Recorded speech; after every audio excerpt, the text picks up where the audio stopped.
designs for construction. And once it's approved for construction, then you need to go out and you need to bid the project, which is going to take months, and then you need to build the project, which is going to take years, right? So on ribbon cutting day, the design standard that the building was designed under may be 3, 5, 8 years old. And there may have been multiple improvements or new iterations of the building code. So I don't know that this version of the code that I pulled up goes back far enough, but there were a few things this is the 2013 edition of the California Building Code. Control console shall be positioned so the operator has a full view of the approach and entrance to the MRI scanner room from the console, because the control area was walled off from that transfer. You couldn't see the magnet room door or the immediate approach to it. I heard an anecdotal report from somebody involved in the investigation. The first time the MR tech became aware that the nurse and the bed and the nurse's aide had gone into the room was when she picked her head up from registering the patient as having arrived, and she sees them through the control room window rolling the patient across the floor inside the magnet room.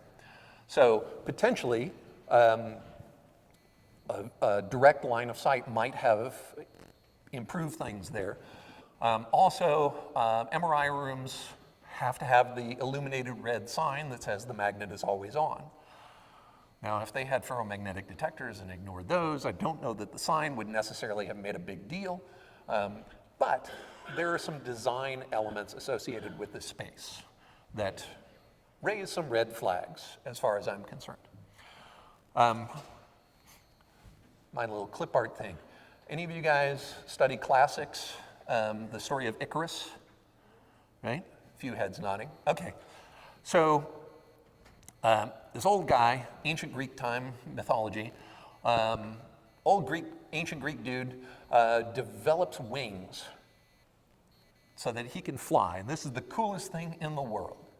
Now, the way that he makes these wings is they're wooden struts, and he collects a bazillion feathers, and he glues the feathers to the wooden struts with beeswax.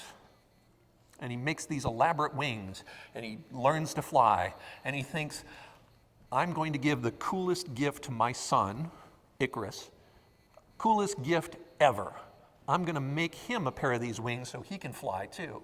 So dad makes son a pair of these wings, and he says, there is one rule with using these wings, right? You can't fly too high, because if you fly too high, you get too close to the sun. Ancient Greeks thought the sun was a little bit closer than it really is. You fly too high, you get too close to the sun, the warmth of the sunlight will melt the wax that holds the feathers in place.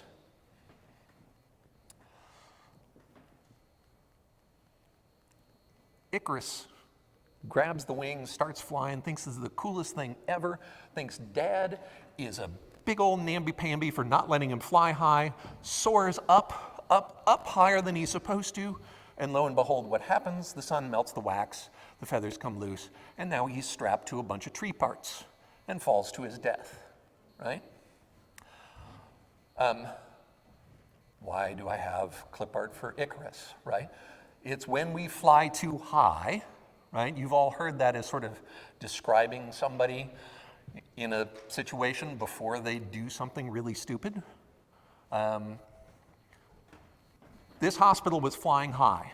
This hospital had one of their folks, PR folks, place an article in the local newspaper bragging about how they got an A rating from Leapfrog on their patient safety.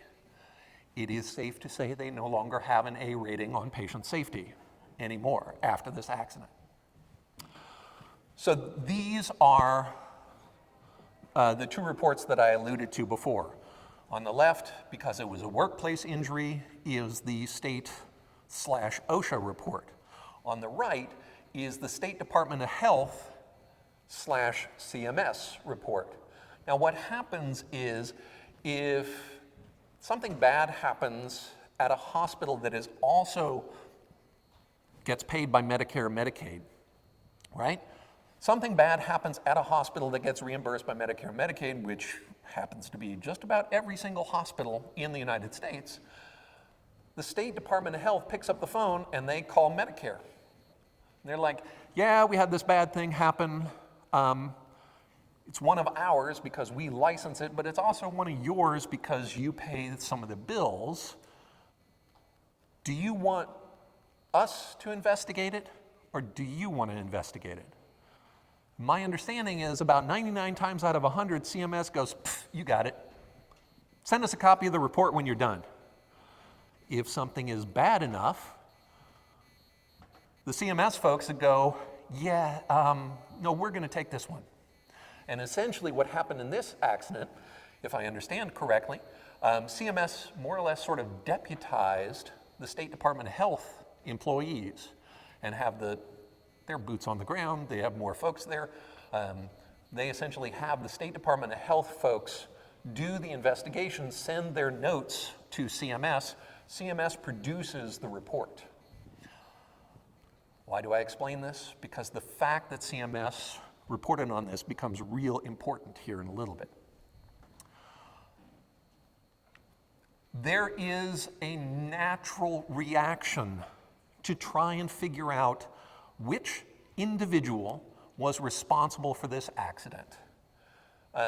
When this first came out, and I shared some initial findings in social media about this accident, there were a bunch of folks in my comments who were clearly MR techs, pointing at the fact that this was the nurse's fault, that as a level 2 trained nurse, she clearly should have known not to bring the bed into the room. And then there were a bunch of nurses in my comments essentially saying, we're nurses, we don't know nothing about no MRI. This is clearly the rad tech's responsibility to supervise the environment.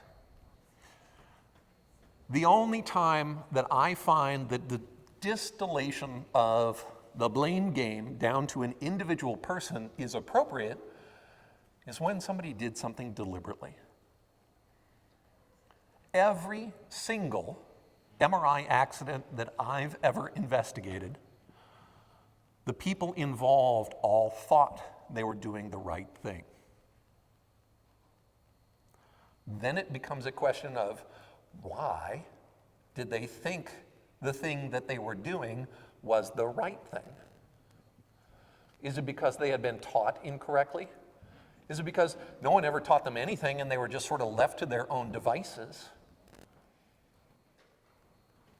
As soon as you get beyond the, well, one person has to be responsible for that sort of frame of looking at the question, now all of a sudden you open it up to a much bigger interpretation. This is graphic representation of a root cause analysis. Now, what a root cause analysis is just what the name says. It's trying to figure out, okay, the bad thing happened. What allowed or what fostered the bad thing to happen? And I recognize the text on this is much too small for you guys to see from where you're sitting. We're going to blow up some sections of this here in a few moments. But I want you to see the level of complexity of things that contribute to this, right? How many of you remember Space Shuttle Challenger blowing up on takeoff, right? I was in high school and they essentially pulled us all out of school for the day, right? Do you remember what flaw allowed O-ring? Somebody said it before I even finished the question, right? It got too cold, the O-ring got brittle, and that contributed to it, right? What individual was responsible for that? Yeah. See, now we're getting at the heart of what a root cause analysis is. The root cause analysis says there are individuals who play roles, and yes, some of those decisions may involve accountability and consequences to what was done. But fundamentally, we need to look at what were the structures or policies or what were the elements in place that allowed that to happen. So you guys mentioned O-rings. Did you know that the company that manufactured the O-rings for NASA had two engineers who were the principal design engineers on the solid rocket boosters who were responsible for the O-rings, and they contacted NASA and said, if you launch this space shuttle, it will blow up. And NASA called back to the engineering company that built the solid rocket boosters, to the CEOs, and said, a couple of your engineers just called us up and told us that if we launch, this thing is going to blow up. Are they right? Because if we have to cancel this mission, it is millions and millions and millions of dollars in additional revenue for scheduling a later launch date. Plus, at the time, NASA had a big PR problem and a successful launch, and they had a school teacher on. This was going to be like the first, not quite civilian, she was trained as an astronaut, but this was like a special program, and they had invested all kinds of PR into Sally Ride and the launch and everything. And the folks from NASA who called the CEO of the engineering company were not subtle about the fact that they wanted this launch to go off as scheduled, and that there might be implications if the solid rocket booster company had given them a product that was going to interfere with their ability to maintain launch schedules. So the CEOs of the company essentially went to the two engineers who had reached out to NASA directly, and they said, we need you to sign this letter, and slid a pre-written letter across the desk to them that said, we were wrong, everything's fine, go ahead, thumbs up. And the engineers refused to sign the letter. And the CEO of the solid rocket booster company called NASA back and said, we have it on good authority that the risk of anything going wrong with this launch because of the cold temperatures is extraordinarily small. We advise you to go forward. And a few hours later, the Space Shuttle Challenger blew up, right? So, yes, whoever had said it originally, O-rings was the proximate cause of this. But if you dig down deeper, it was a culture problem. It was the fact that the engineers who had originally gone to their bosses and said, you have to contact NASA because this is going to be a problem, and the supervisors for the engineers essentially said, you guys are worrying about nothing. And then they went around that, right? Contacted NASA directly. Now there's money involved, there's prestige, right? There's scare tactics, bullying, all of this sort of stuff. Culture played an enormous role in this. Culture played an enormous role in this ICU bed accident. This is just one little excerpt from it. And actually, you know what I'm going to do? I'm going to take you straight into the tool. So this is, I don't think I mentioned it before, my friend Bob Latino is a root cause analysis wizard. So he knows all about this process. I know about MRI accidents. The two of us teamed together to come up with this. And essentially, what you do in a root cause analysis is you identify what went wrong, right? MRI, sentinel event resulting in nurse injury. Then you start asking a series of questions. Well, how could that have happened, right? Let me zoom in on this. Well, it happened because a nurse wound up pinned between the magnet and the ICU bed.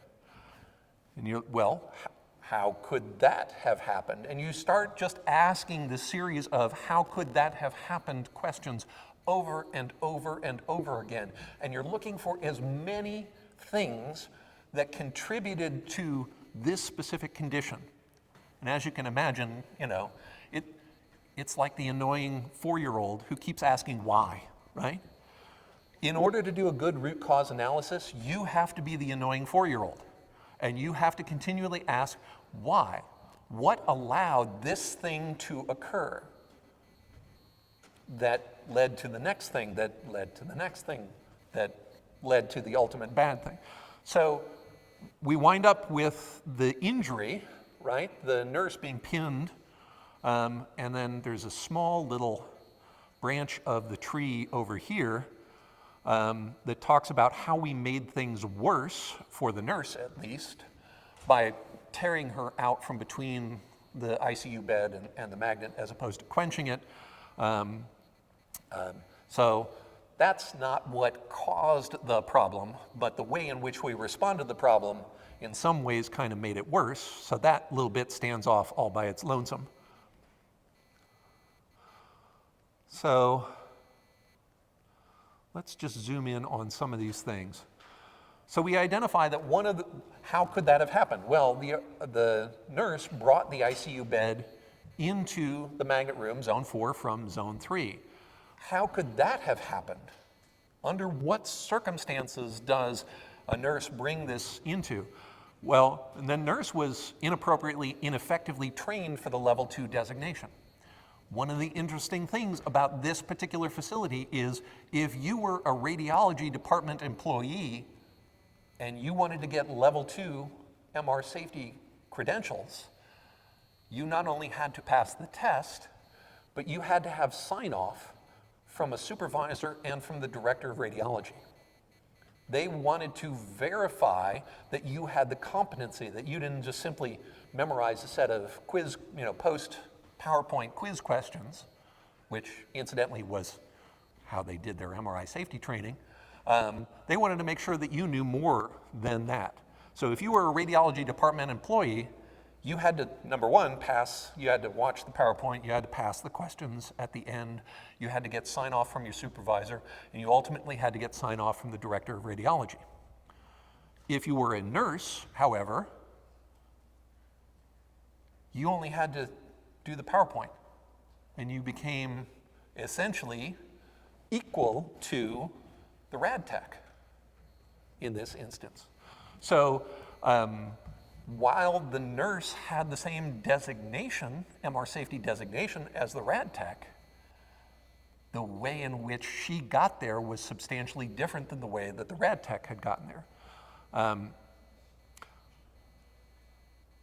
So why is that, right?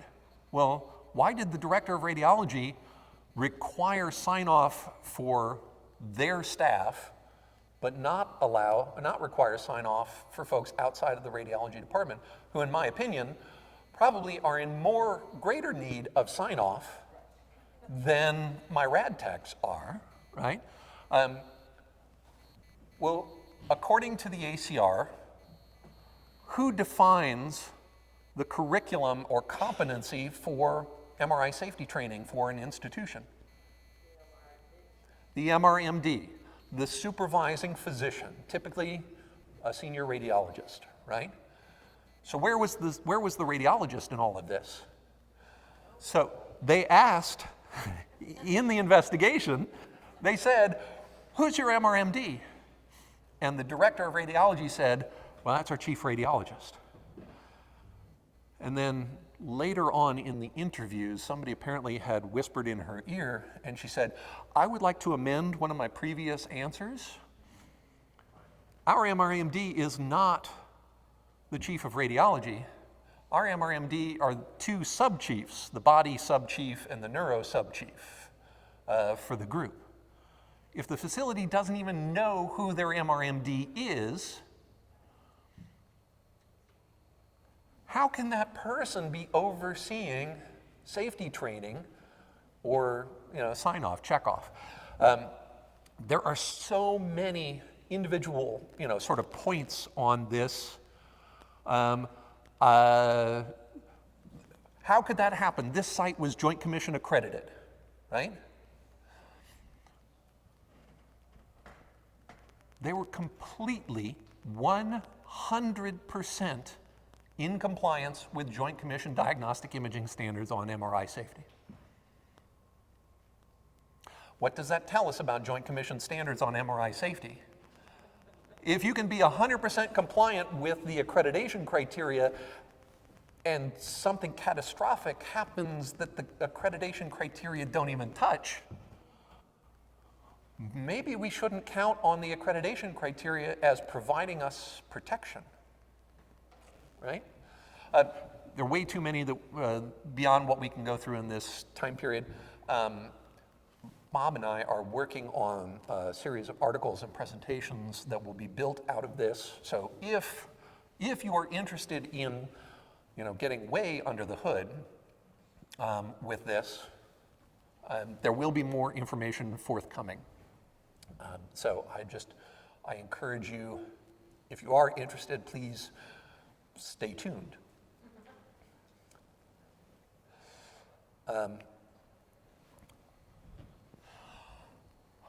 Sort of the final thoughts on this particular presentation, and as I mentioned, you're going to see some threads from this presentation and the next one. So State Department of Health asked CMS, do you want to do this? CMS said, yes, we want to be in the driver's seat for this one. And something that I was completely not expecting, CMS, I'm going to blow up one section of this, in the report, and this is actually, it's called a CMS 2567 report. The official name is Statement of Deficiencies Plan of Corrections, right? So CMS, they write the stuff, on the left-hand column, right? These are the deficiencies, and it's 13 pages of deficiencies. And then on the right-hand column, the hospital essentially says, and these are the things that we're going to do to fix that problem, right? Statement of deficiencies, plan of corrections, all captured in one document, right? CMS, the very first thing that you put in a statement of deficiencies is, we're investigating you because we have this power as defined by what defines the power by which CMS was doing this investigation? Conditions of participation. Code of Federal Regulations, CFR, let me get the number right, 482.26. This is the federal conditions of participation regulation that governs hospitals' ability to get paid by CMS, right? In the law, does it say you have to have Joint Commission accreditation? No. In the law, it says radiology services must meet professionally approved standards for safety and personnel qualifications. Must meet professionally approved standards for safety and personnel qualifications, right? So CMS has, there's the conditions of participation, the legislation, the regulation that essentially makes all of the reimbursement possible, right? CMS recognized, oh, wait a second, yeah, that's kind of vague and open-ended. We should probably do something that's more specific to radiology services. So in 2015, they issued what's called an interpretive guideline. And it talks broadly about